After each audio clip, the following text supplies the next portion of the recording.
Welcome to this AMA for Trust Launch. For those of you who are just joining us, great to have you guys here. Of course, for those of you who are new to Trust Launch, we're all about bringing together trustworthy devs, trustworthy projects with serious investors. So if you're here, we're glad that you're here because we've got a great project that we're going to bring to you today.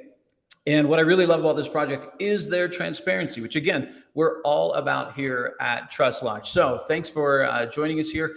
If you want to ask questions during this AMA, you're going to have to put them in the Trust Launch portal. So if you're watching on Twitter or you're watching on YouTube right now, you got to get to the Trust Launch portal in order to ask your questions. So let me go ahead and bring in the dev team for Eversafu version 2 or Eversafu version 2. And I'm going to bring in Adam and Justin. Hey guys, welcome to Trust Launch. Great to have you here. Hey, thanks for having us. Yeah, appreciate it. Glad to be here. Fantastic. So listen, obviously there's a lot of projects out there and every project has a story behind it. Some are better than others. And I love your story because it's definitely similar to our story, a disappointment with the state of affairs in crypto and then taking action and doing something about it. So before we get into all the good things about your token, let's just talk a little bit about how this thing started, because I think it's pretty cool. Sure. Basically, I was a top 30 holder in the original token, but it was more of it's a passive income earning token. So it was more of those put my money there and just leave it sort of token. So I really wasn't monitoring it, overly concerned. I mean, I run a token, I do blockchain development, so I don't have time to obviously deal with all my investments. And so I thought that was a safe investment just to leave and sit. But what I did is I got a direct message from somebody from one of the private investor groups saying, hey, look, there's a problem with liquidity. Can you come take a look? Because I knew I was a dev. So I'm like, sure, let me take a look.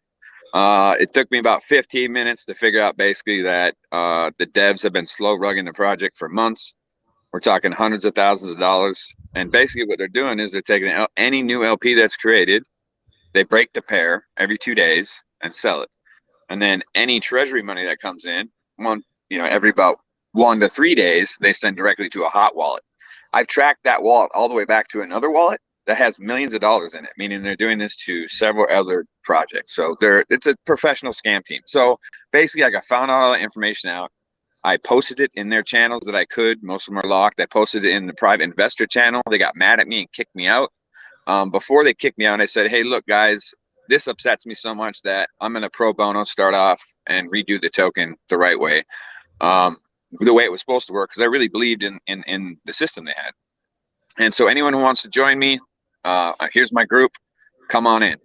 And then about 14 or 15 investors followed me over, and we started from there. I started calling in all the professionals I knew with my connections over the last 2 years in this space, and we put together a team and we put together a plan. And before you knew it, we had a solid team, solid plan going. We had a website up, we had a DApp up. Everything is flying right now. But basically, it was because the devs were stealing, and we reached out. I reached out personally to the devs, and they did not respond to me.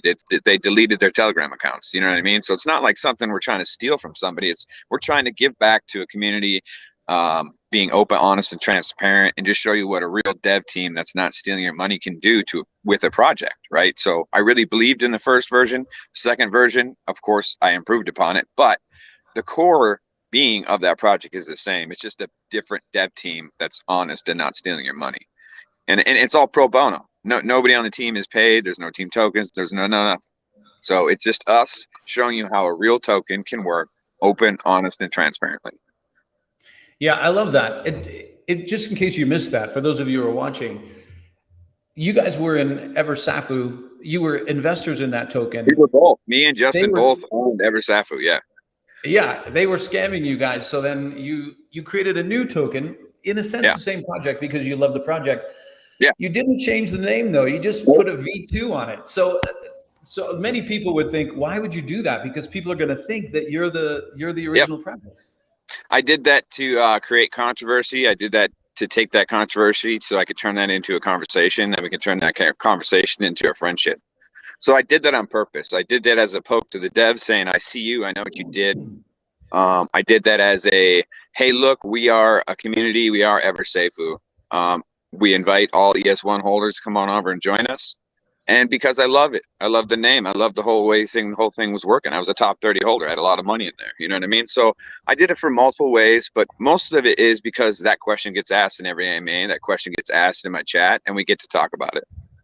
Yeah, if their contract could have been cleaner, for sure. But the fundamentals to their project, I've never specifically knocked their project. I will speak out for the facts of BSC scan.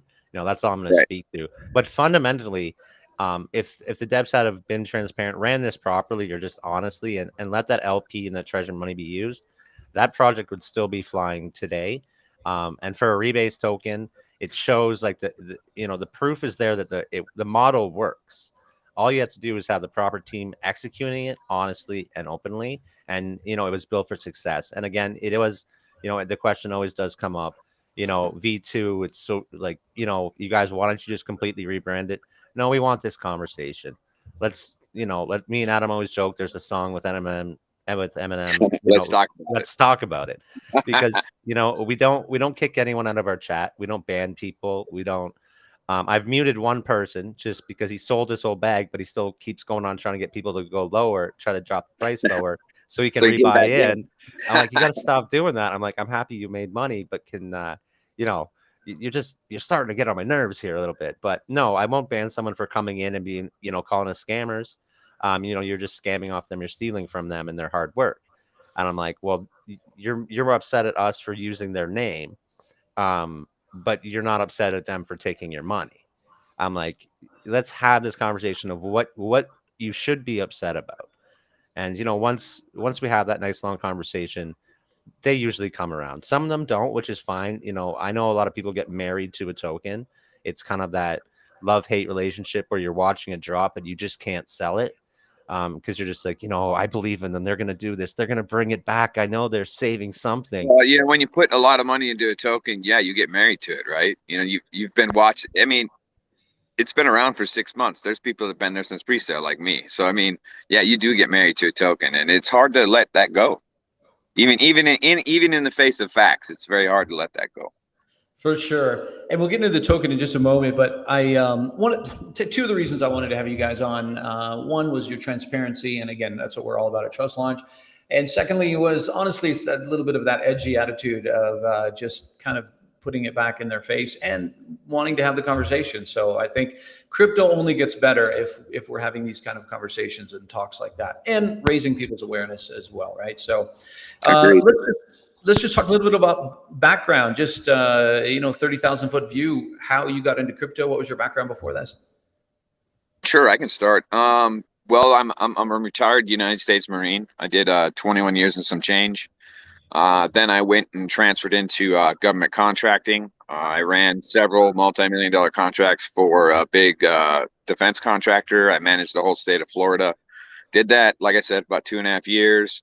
I have a computer science background as far as college is concerned. I started, since I'm now retired and do crypto full time, I actually went and just started going back to college to just get those cobwebs wiped off, for the older classes I had taken 10 years ago. I'm retaking, just to get the cobwebs off. So for computer programming, crypto wise, I've been in about 5 years trading, 2 years DeFi. I've been part of, not a lot of projects, but I've had 3 or 4 projects. I have one project right now going that's successful. We had one project that hit about 10 million. That was a very good project. It ran for about 1.5 years. But I've been developing Solidity as an actual developer for over 1.5 years now. And that's a little bit of background on me. Justin, I don't know, you want to jump in?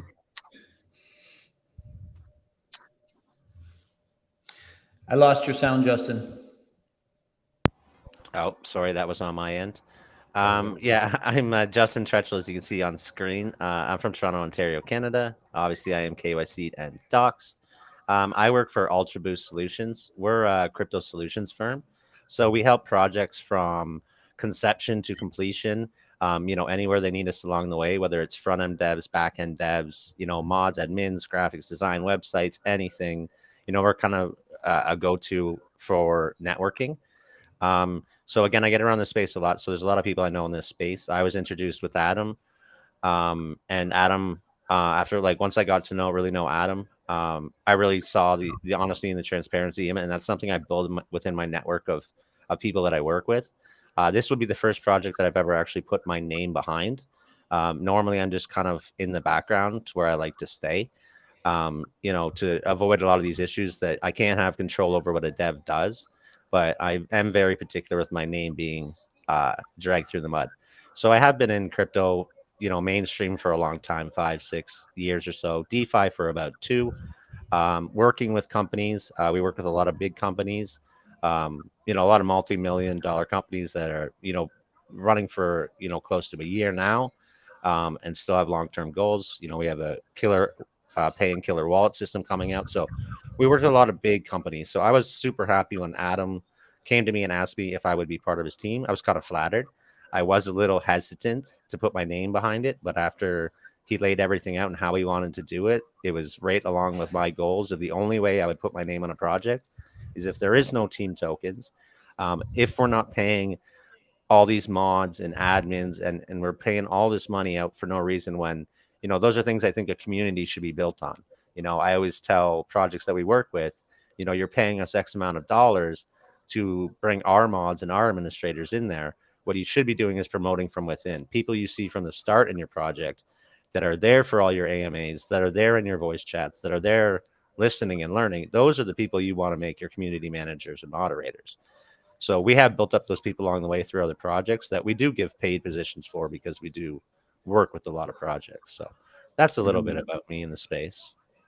Fantastic. Well, let's go ahead and I'm going to just bring up your guys' site here for a minute. So let's just talk a little bit about the token. Whoever wants to go first, but I assume probably Adam. Where do you want to tell us a start? little bit about- Where would you like to start? Should we go over just the straight tokenomics first? Or do you want to go over the difference between a positive rebase and a negative rebase? I know that's kind of a controversy too. I mean, I'll just go over that first.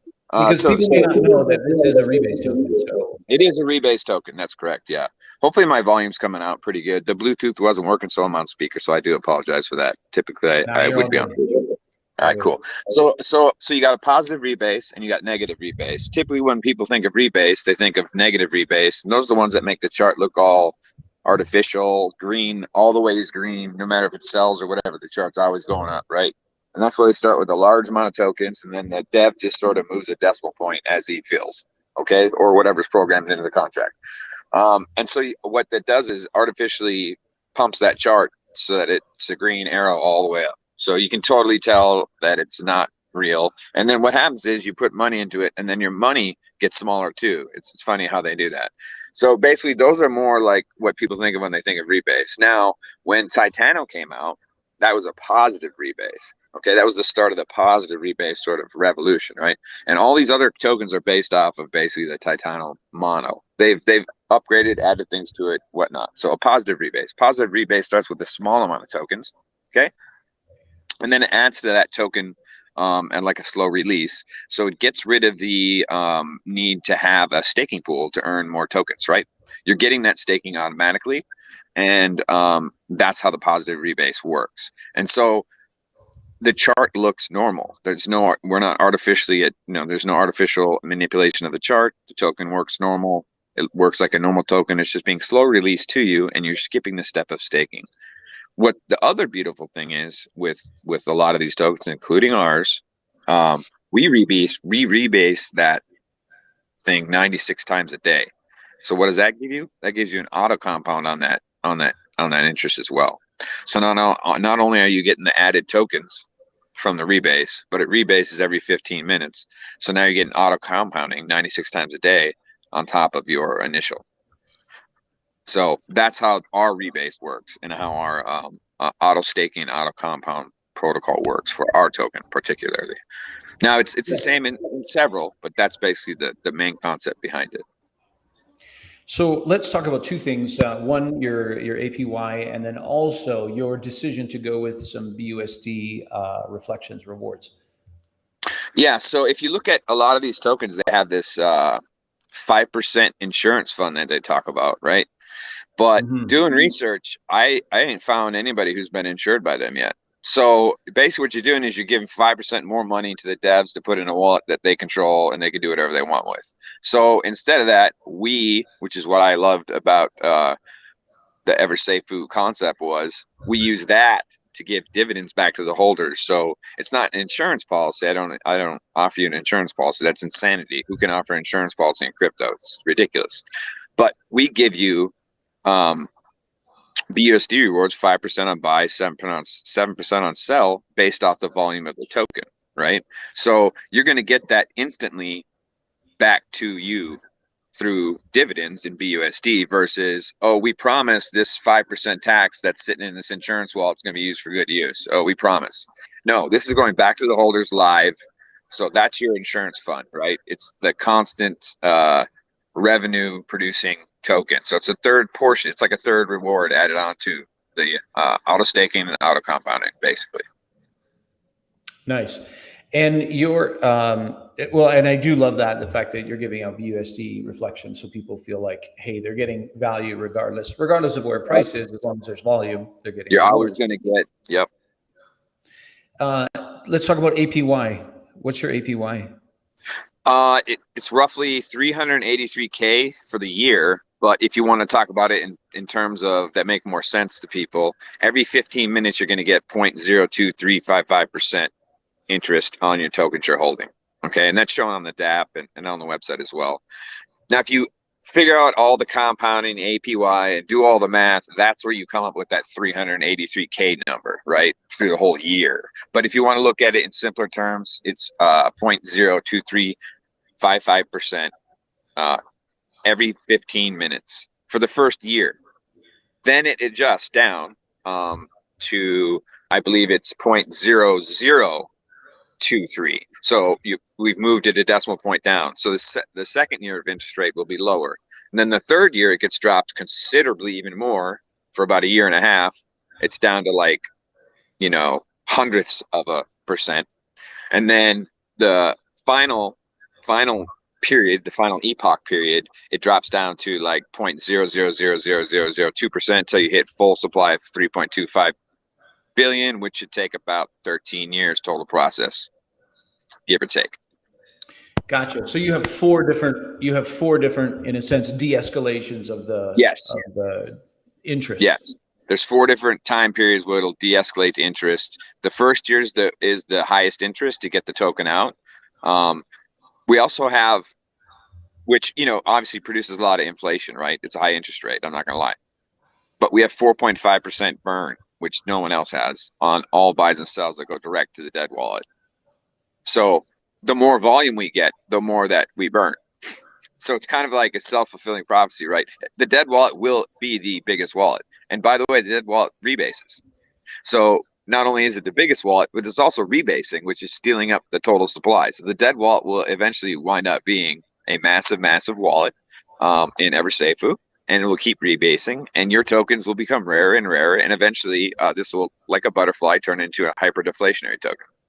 And unlike other rebase tokens out there, our dead wallet is actually a dead wallet. It is not a developer's wallet. It is a dead address. And this is something we want to make very clear. It's something that a lot of people don't know are going on in rebase tokens. Right. If it's not being sent to a dead address, at any point they can choose to sell those tokens.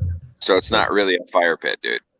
Yeah, well, it's going to be a fire pit one day. Oh, it will be, yeah. When they sell it, it will be. You'll get burned. You'll get burned for sure. That's a great point. I honestly, maybe in my own naiveness, just figured like, oh, of course, everyone's rebase tokens they're burning are going to a dead wallet, but apparently that's not the case. So, well, I can tell you, Safu is not the case. Brian Legend owns that wallet. It's worth about 50 million. He can sell anytime he wants to. I don't like to name drop, but there's one right there. That's the biggest freaking rebase token out there right now, right? He owns that wallet. We're not big fans of his, but I won't get into that today. No, we aren't either. I'm just telling you an example of a token that does not send their tokens to the dead wallet. That fire pit is owned by Brian Legends, and he can drop that on your head anytime he wants. It's the retirement pit.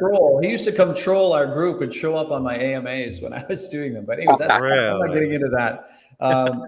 You guys have a nice D-app here. Oh, well, you see, we have okay, so we've got me and Justin. We're pretty much Justin's like the head marketer. I'm the lead back end dev and lead dev. We have Alex. He's our front end dev. He's actually a full stack dev, but he owns his own company, Dutch Dapps LLC, and he is amazing. So the website and the DApp was all designed by him. Gotcha. So here's the question. I know you get asked this on AMAs because everyone wants to talk about sustainability, but the reality is no rebase token has been able to, in a sense, go the distance holding their APY. So even Titano, Libero, they've adjusted now quite significantly, especially with this bear market. Tell me just your guys' thinking. Is it like, no, we're going to stick with this APY and the de-escalation periods, or have you thought that, oh, maybe we're open to being more flexible? Yeah, for sure. Normally Adam would jump in on this one. But yeah, Sorry, long we cruise here. It got very loud we outside. Moving inside. no problem. We do have the ability in the contract to adjust the inflation rate. So if need be, if inflation is getting out of control, either negatively or positively, we can adjust that at any time. And it's something that Adam's always passionate about monitoring and keeping track of, that inflation rate, because that is where we do see projects go from a 2.5%. Most rebases start with a 2.5% burn. But then they have to knee jerk at some point when they realize everything's getting out of whack and it's not going to be sustainable. And they go to like an 8% burn out of nowhere. So the taxes get jacked up, everything gets way out of whack, right? Something's got to give. So that, of course, is one of our back end ways of controlling it. But also, there's going to be bringing in more money to the project itself. Did we lose Adam completely here? We did. We trust he'll jump make his back way in. back in. But he also owns a staking platform that he's built.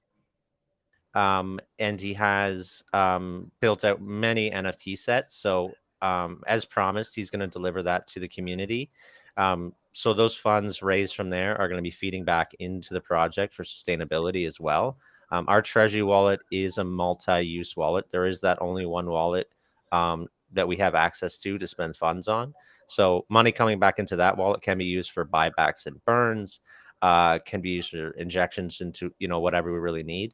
We do have some longer term injection goals, but until things are on paper, Adam will tell you that I'm not one to do really long marketing roadmaps, because until I have something in writing, I don't like to announce it.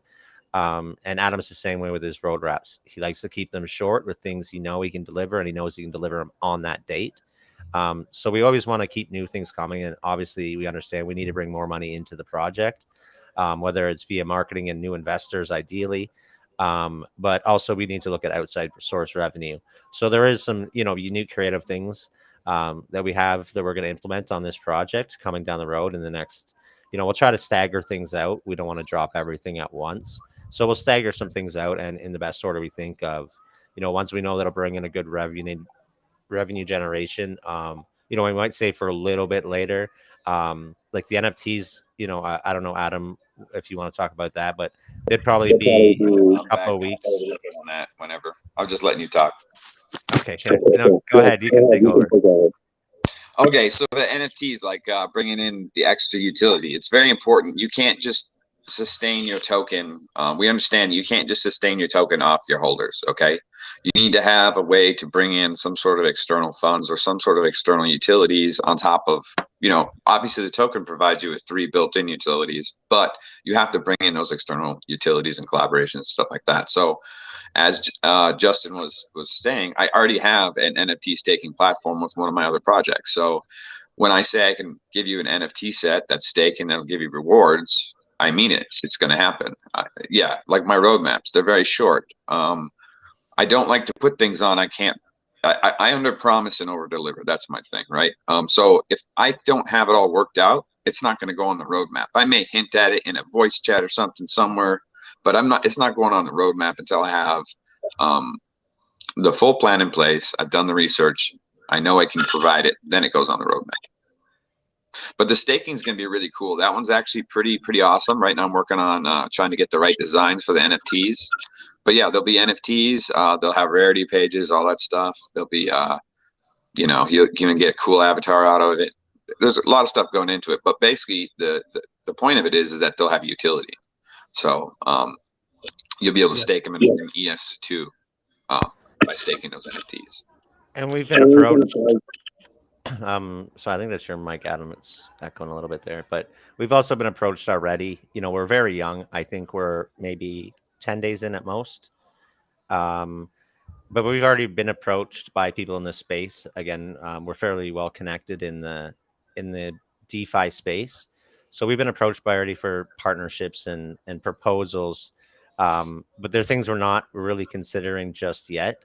For us, it really has to fit for the goals of our project and our investors, not just to try to boost their project because they're kind of losing traction or something. So for us, it has to be a really strategic partnership that makes sense for us and our holders, because at the end of the day, we are investors like everyone else. We don't have team tokens. We don't get a paycheck.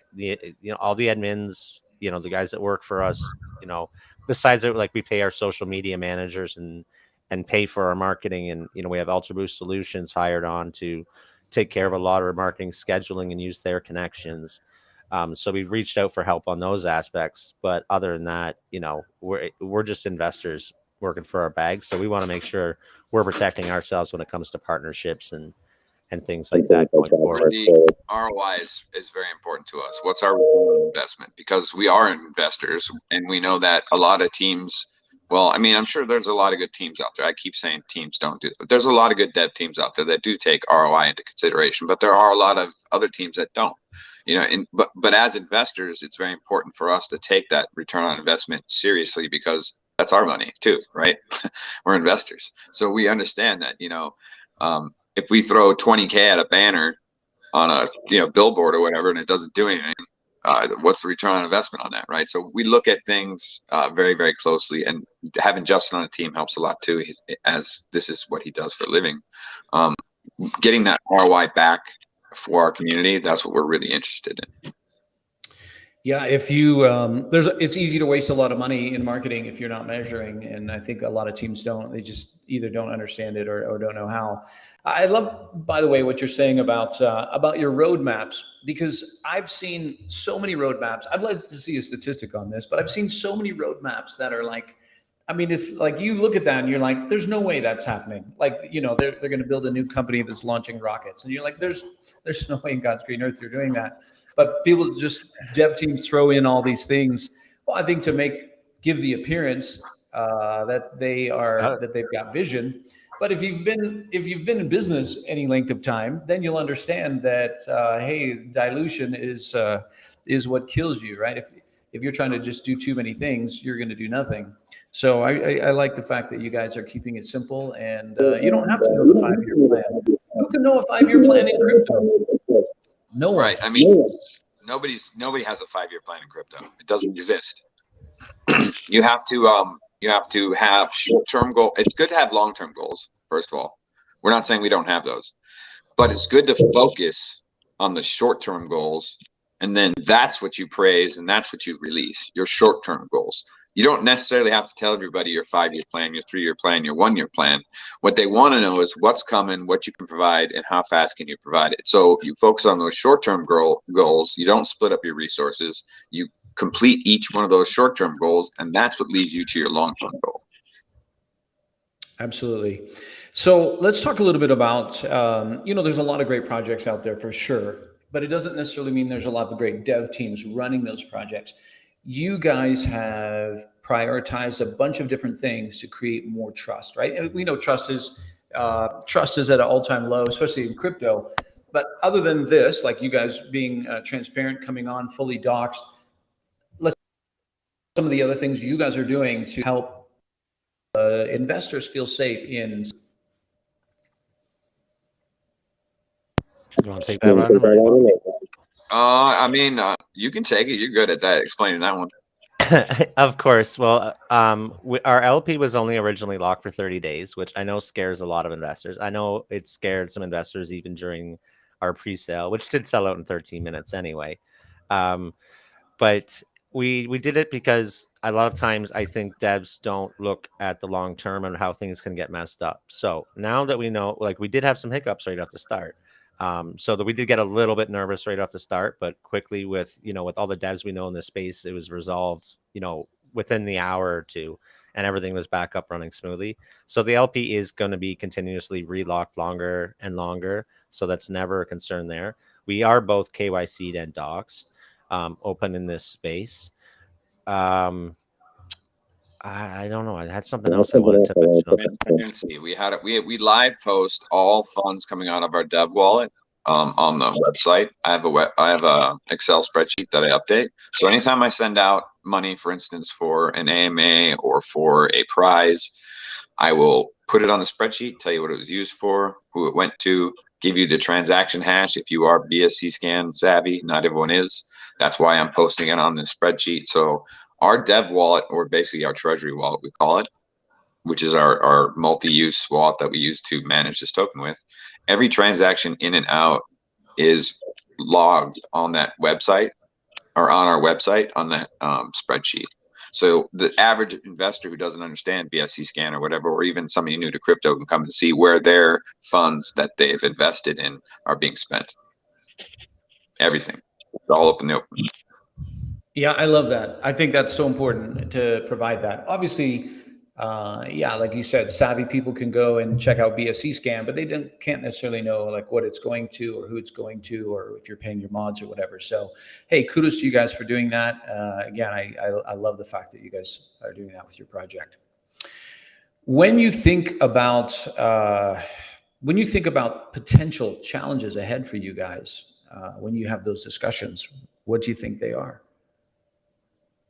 Well, obviously, inflation is always a discussion. But because unlike a lot of other tokens, our token is adjustable, right? I added setters and whatnot. So if we need to adjust our burn rate or whatnot to deal with changing inflation, we can do that. If we need to change something due to something that happens in the market, we have the ability to adapt and pivot, which a lot of these renounced sort of Seifu, contracts have. That doesn't mean it's Seifu. It means they've lost control of their program. That's all that means, or their project. So we have the ability to adapt and pivot on the market, which is always good. And like I said, we're always trying to bring in more collaborations or external things, so that'll help as well. So I see that as a challenge to with the bringing in more funds into the project, right? Because you don't want to just base it all off holders, right? So I don't see it as a huge challenge. The challenge is going to be picking the right ones. We've had so much interest in trying to do those collabs, trying to do those, the external revenue type partnerships. I think the biggest challenge is, honestly, Justin can back me up, is just picking the right one right now at this point. But inflation, really, if you're talking about the token, that is really our biggest thing that I'm worried about and what I focus on and watch a lot. And so we'll monitor it. I'm pretty confident with the 4.5%, but that we always will monitor that. That's really my biggest concern for this token and what I monitor the most. And then from a marketing standpoint, for me, of course, it's bringing in new money. I know a lot of people, investors that do like the passive income style projects. I know they're going to build up their bags and they're going to live off that passive income. They're going to let their rebase build up for 3 days or let it build up for the week, and then they're going to cash that out as their weekly paycheck. Which again, we're completely fine and encourage it. From a marketing standpoint, it's not going to be, let's do a quick push and we're good to go. This is going to have to be an ongoing, consistent marketing push, always reaching out, always making new connections, and getting to know you and meet you and your community and stuff is amazing. But it's not just going to be a short push.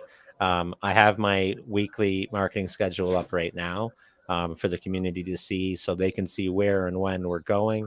They can also go straight to the finance section and see, where we paid and how much we paid for everything.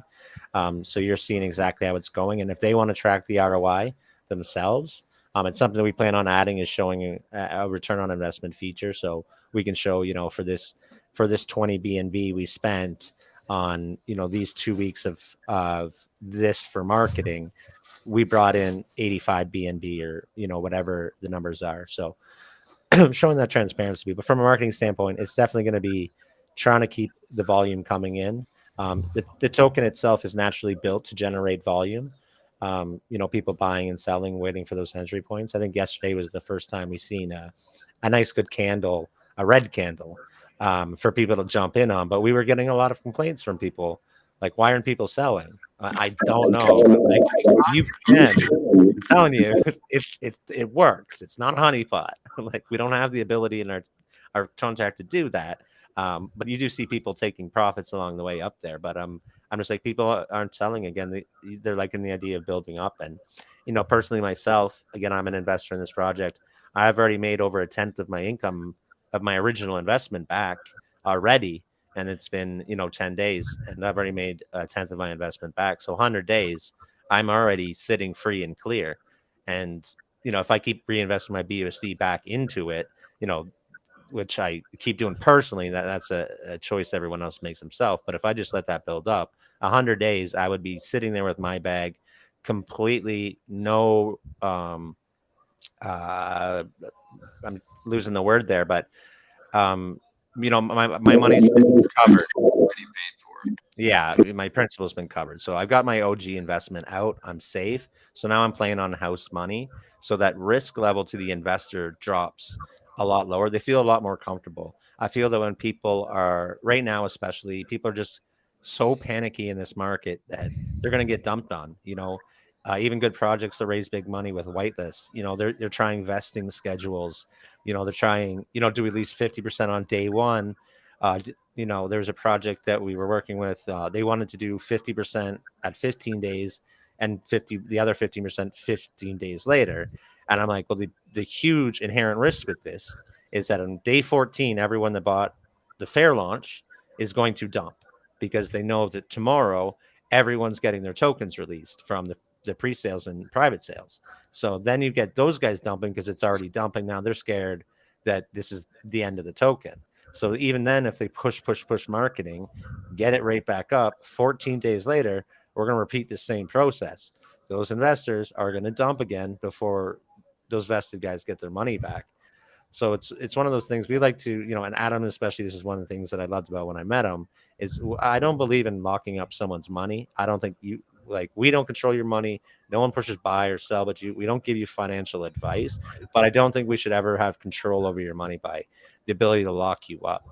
And again, that's why with positive rebate is naturally just a staking token without the locking period. And that's how the simplest way I can explain it to someone. It's just, you staked your tokens, but they're not locked. You didn't have to pay extra gas fees or anything. It's just automatically doing it for you while it sits in your wallet. Yeah, I don't personally, as a developer, believe in any kind of locking or vesting of any tokens. So it's your money. I don't want to control your money.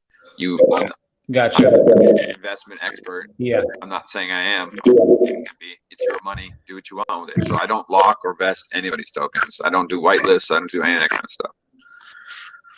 For sure. I think the key is people being really clear up front so that people know what they're getting into. That's always the thing. Although so many people just by doing research, I know I've been guilty of doing that in the past. And then there's a lot. Well, there's a lot of people that do. There's a lot of people that just CMC watch, right? So they'll get the early listings for CMC, and they'll buy right there. They don't even do any research on the project. And then as soon as they see that CMC listing hit, they sell. They don't even look at the chart. They don't check prices. They buy because they see the pre-warning for the listing on CMC, and then dump the second it goes, yep, CMC listed live.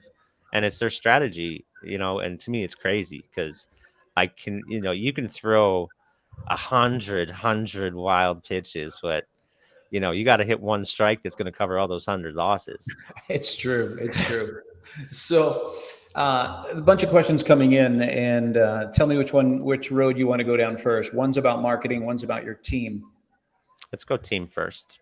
Team? Okay. So the question, and I think it's a very valid question. It says, can you explain how your team members met and current relationship between you all? Because we've seen a few projects fail due to conflict between team members, and some fail because the team member stole funds from the team wallet. And I'm just going to add on to that. We were pursuing potential partnership with something when all of a sudden, then just out of the blue, the guy came and told me like, hey, one of the members was doing this and it's just infighting. They basically just dissolved just like that. So it's definitely something that's happened in crypto. I think it's a fair question. I can answer that one. For me, I've been through teams that fell apart. I've been through teams where we caught members dumping on us, or we caught members stealing dev teams. One of my projects, I had somebody steal $150,000 from. So I've been through those controversies. Okay, I know that you can have a trusted team that you've worked with for a year, and then all of a sudden money comes in and they change. You know, it happens. You know, they could be a very trusted person, and then all of a sudden they see their wallet and it says, you know, a certain amount of money, or see a wallet says a certain amount of money, and they freak out, and then they change, right? It happens. So our team is basically people that, well, most of the team, and definitely almost all the mods, are people I've known for like 2 years, have been with me in the space for 2 years, gone through all those controversies with multiple different tokens with me, and these are the honest people that I would, you know, that I have known for years, friends with on Facebook. These are friends, you know what I mean? Like, these are the ones I've sifted through, that are the good people that I brought onto this project. Now, there's a couple of people like Justin who I met sort of more recently, but because he's got, you know, Ultra Cruise Solutions, he's been in this, he's got a great reputation, and all other stuff. That was an easy one, and plus we get along very well. Our conversations are usually really fun, and he's an honest guy just like me too. So that was a very easy addition too. But most of the people on the team are people I've known forever. Me and Alex have been producing NFTs, websites, dashboards for multiple projects for years. You know, so this is not something this is not our first thing. Like, me and Alex have known each other for a very long time. So the team is very close. These are all the honest people that I picked up throughout my journey through the BSC space. I mean, Justin can add on, but that's where I'm coming from. Yeah, and the way I met Adam before this project started was through the same way. I am the same way. I've worked with a lot of developers in this space. There's a lot of people that, you know, I just won't work with. I refuse to work with because of things they've done in the past. And I believe, you know, you do it once, that's it. You know, there's no second chances to me in crypto, because when you willingly, knowingly do something like that. So I'm very selective with who I work with. So I was actually introduced to Adam through people that he's friends with. And he's like, well, you have to get to know Adam. Like, he's like one of the most transparent guys in this space. So this was coming from close friends of mine that I have a lot of faith and trust in this space. So I got to know Adam and we talked. You know, I was originally just going to come on and help them out. I like doing pro bono projects like that, where they're trying to do something, take a good or take a bad and try to make it good. So I was going to help out anyway. And then after talking with Adam, he asked me one night, he's like, would you consider jumping on the team? You know, I thought about it for a minute and I'm like, you know what? I will put my name behind this. I like what you're doing. You know, long as this is exactly what you say you're going to do is what you're going to do, I'm 100% on board. And Adam has been 100% the entire way. So from that safety aspect, something, you know, that we have been going over with funds, the team members don't have access to the only wallet that there is access to that has money that could potentially be taken is the treasury wallet. Everything else is on lockdown. The only one that has access to that wallet right now is Adam himself. That we put it to the community. If they want a multi-signature on the wallet, we will do that. But to me, it's got the pros. The pros, yes, people assume it's safer, but just isn't always the case. I've seen this go sideways many times. 3 people on a multi-sig, 2 people say screw the third guy, and funds gone. Right, third guy's sitting there left. He's like, it wasn't me. Like, no, you were on the multi-sig. It's like, yeah, I was on the multi-sig, but you know, it only takes 2 out of 3 to make a transaction go through. So we will do it if the community really wants it. If it is a big concern, after getting to know Adam and everything, I am completely fine with him having control of that wallet. But if it is something the community really wants, then yeah, we do a multi-sig for sure. So let's talk just briefly about marketing, because everybody always wants to know about that and plans for that.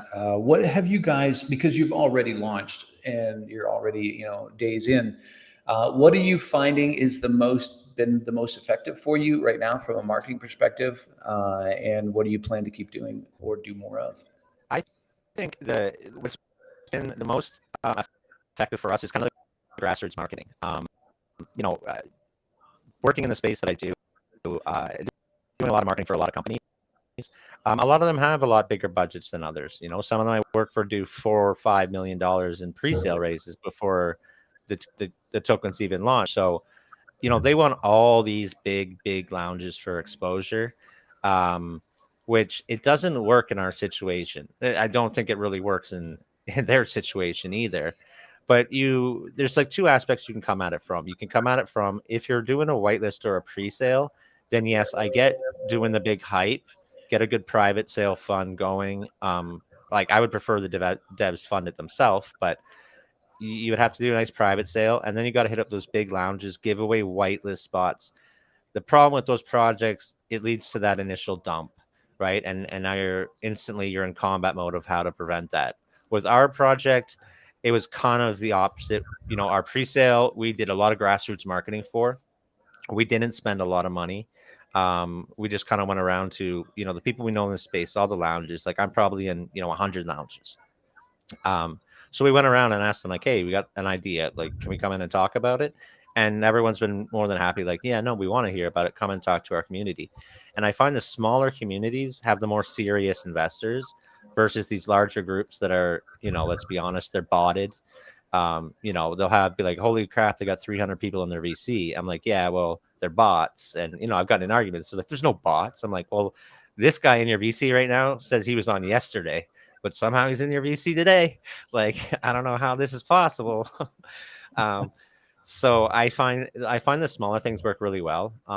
Obviously growing longer term, we have some much bigger goals, but for the short term, we're taking it very serious. For us, it's getting a lot of eyes on the project. So I think we're around 15, 16 AMAs just alone in here. We had DeFi Ape guys drop a YouTube video reviewing the project as well. We have another YouTube promo coming out tonight at 8:00 p.m. UTC as well. We hired on Michael. He's an amazing social media manager. And we hired on a promotional team that has worked for us in the past that we know are super effective and super cost effective as well. So they're going to be kind of the ones going around so that we're making sure that our Twitter, our YouTube, everything is getting as much attention as it deserves, and keep spreading it that way. So again, because this is going to be a volume-based project, the marketing will have to nonstop continue. So there will be weekly marketing updates. We did hire, that's why we're working with Ultra Boost. They don't just specialize in marketing, but they are specialists in marketing. So with all the projects and connections that the company has built over the years, we can reach out to them to do the most effective strategies for long-term, cost-effective, to bring us that ROI up to where we want it to be. So far, we've continuously stayed positive on our ROI, but I still would like to see it higher. So we'll continue pushing. We've done a lot of creative things for other projects in the past too, like create custom TG games, music videos, things like fun things for the community. But these are things that we don't want to be coming out of the community's money, or the investors' money. So these are things that we're reaching out to people to do on their free time. So I can't be like, if I was giving them $25,000, they'd be like, well, give me a time and a day it's being released. So some things I got to kind of be a little flexible about if them helping out supporting ES2. But definitely in the long term for marketing, it's gonna be a nonstop, constant push. So I know I got my pro bono work a little cut out for me here. I appreciate you guys, being on here. Every AMA takes time. I concur with you as well about some of the call channels with huge numbers. We've done AMAs in from our own projects on some places where we found out later, oh, that was totally bots. Hey, give us our money back, and good luck with that. But with Trust Launch, one of the things we wanted to do different was to not inflate it with a bunch of bounty hunters who are just there to try to win 25 BUSD, to just grow it organically with serious investors, right? So it does take longer though, for sure, going the organic route, but I think it creates something much better. I think in the long term, if you try and just shove people into your TG, you don't get the community. But what you really want is the community, and the community is what's going to make your project survive. Well, we Yeah. can like Safe Moon's a perfect example of that. That project would be nowhere if it wasn't for that crazy supportive community. So, of course, we're always doing tons of giveaways in our community. The voice chat's open all the time. There's never been a day it's not been there. There's never been a day Adam hasn't been in there. You know, anytime someone asks a question in the TG, you know, the first thing Adam will say is, "Here, come join in voice. I'll explain everything." You know, so we're fully open and transparent to the community, and we always will be. Our mods and our admins, you know, they're unpaid, but they're always there. They're always helping out, and they're very knowledgeable about the project. You know, we don't have to have a weekly team meeting to you know, try to explain to them like what is an ASIR protocol. They know these things. They've been following all our AMAs. They ask us those questions. So, you know, they're it's pretty much on lockdown. So again, building up that community support, definitely a lot more giveaways. Building up our own shill army. We want to have, you know, regular giveaways in there as well for them daily, so that they're always out there actively promoting the project, and you know, making sure that we get a lot of people. You know, we're getting well over 100, 200. Hopefully, you know, in a few months from now, over 1,000 tweets per tweet. You know, we're not going to target releasing a tweet, you know, 5 times a day and like, guys, go promote this one, go promote this. That's not effective. um, Getting one good tweet out there with actual real content, and having your whole community promote that tweet is much more effective than, you know, 5 people liking 100 tweets. Right, right. Well, here's, I think you brought this up on the screen. This is your chart. It's hard to see there, but here's your chart. Obviously, you have bucked the trend of this bear market. So kudos to you guys for doing that. And that shows that you've got a community behind you that trusts you, and they're investing in your project. So good work. Yeah, Listen, I'm going to wrap this up, but I just want to turn it back over to you guys for any last things that you want to say, just about the project or anything you want. The floor is yours. Yeah, sure. We didn't really go over a lot of the specifics of the project or the tokenomics like we would normally. I really enjoyed this format. Obviously, I mean, this has been great. More a great format for the AMA. But if you need more information, please go to the website. We'll answer any questions in Telegram. We're very active. Come join us. We're a very friendly, open community of crypto investors that want to become better crypto investors. So come in and join us. And all the information on it is on the website, on the white paper, everything else like that. We're fully open and transparent. You can find our other socials there too. You can join our Discord as well. Our Discord does have a custom bot to TG, so you can, if you're more of a Discord savvy guy, if you are on Discord, you will be communicating with everyone on TG as well. So the community is not separated. You guys are all playing in the same boat, so you can see everything that's going on both sides just in your one spot. Fantastic. Awesome. Well, listen, I'm going to let you guys go here in a moment, but I want to say, hey, thanks for coming on Trust Launch here. Again, we don't just take any project that wants to do an AMA and get in front of the community. You know, we have a group of serious investors, and you know, everyone's got to do their own research, of course. You know, we try to vet projects as best we can, but still, you got to do your own research. But what I do want to commend you guys for, that I've already mentioned, but I will again. I appreciate your transparency. I appreciate your intentions of what you're trying to do in the crypto space and how that's being translated into a project. I love what you're doing there. So I just wish you guys all the best of luck. We'll continue to follow your progress. Maybe we'll have you guys back on maybe a month from now and just get an update on how things are going, because things change quickly in this world. But Adam, Justin, your whole team, hey, thanks for being here. Yeah, thank you so much, James. Yeah, thank you. We really appreciate it. Fantastic. If you guys just hold on backstage for me, and I'm going to chat with you more in just a second. But other than that, guys, good to see you. Thanks for being here. All right, everybody. I hope you enjoyed that conversation with the part of the team, anyways, from Eversafu version 2. Again, I love their story. That resonates with me, right? When you see like an injustice, or you see people ripping people off or scamming people, and instead of just complaining about it, they did something about it.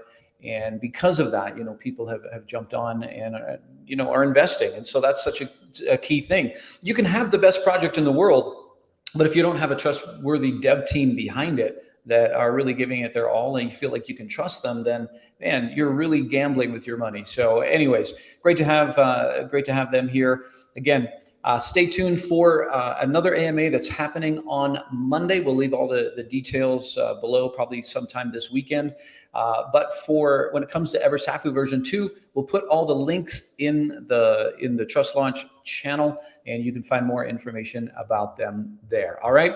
Okay, everybody, we will talk to you soon. Thanks for tuning in.